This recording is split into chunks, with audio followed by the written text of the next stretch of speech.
રસોઈ બનાવીશ. ધ્રુવ તો એને ફઈની ઘેરે ગયો છે, મારે રવિવાર છે તો આને એક હાટું બનાવવાનું છે, ધ્રુવના પપ્પા હાટું. શું બનાવવું? એક જણ હાટું કેટલી કાઢી વધે, રસોડું સારું કરવું પડે, ગેસ બગડો, કેટલું કામ વધે ને બાજુને થતા હોય.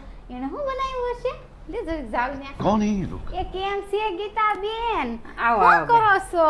આ જો બેન બેઠી છો છીએ. નવરી તમારો તો અવાજ કઈ આજ તો આવતો નથી. મેં કીધું ઘેરે નથી કે હું? ઘરે સૌ ક્યાંય ગઈ નથી બેન.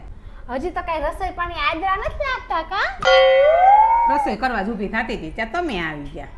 ટકે નીકળા હે ને શાક કરવા. હું તો મૂંઝાઈ ગઈ. મેં લાય હાલ ગીતા બેન આટો મારી આવું. ચીટિંગ કરતા હે તું. તમે હે ને શાક કરવાના છો? મારે તો ભરેલા રીંગણનું શાક ને રોટલા કરવાના છે.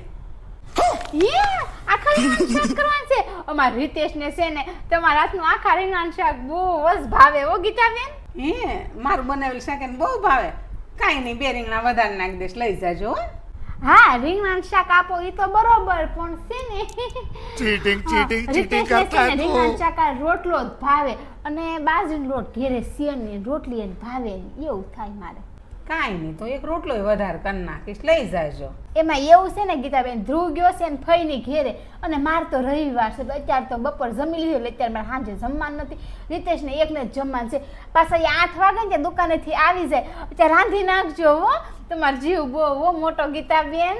અને તમે ગુંદા અને ગરમી બળો ને એ થોડુંક દેજો હો ને. અમે તો કાંઈ બોલીએ નહીં પણ એ ભાવે બહુ રીતેશને. હા, હું જાઉં વેલા રાંધી નાખજો. મારી બેટી વાતું કરીને મસ્કા મારીને આખું ભાણું નક્કી કરતી ગઈ. ઉપર જાતી કહેતી ગઈ કે ગરમીને ગુંદાઈ નાખજો. એ હાટું જ અહીંયા આવેલી નક્કી કરવા જ તે. મારે તો કામ પતી ગયું. રીતેશનું ખાવાનું છે થઈ ગયું.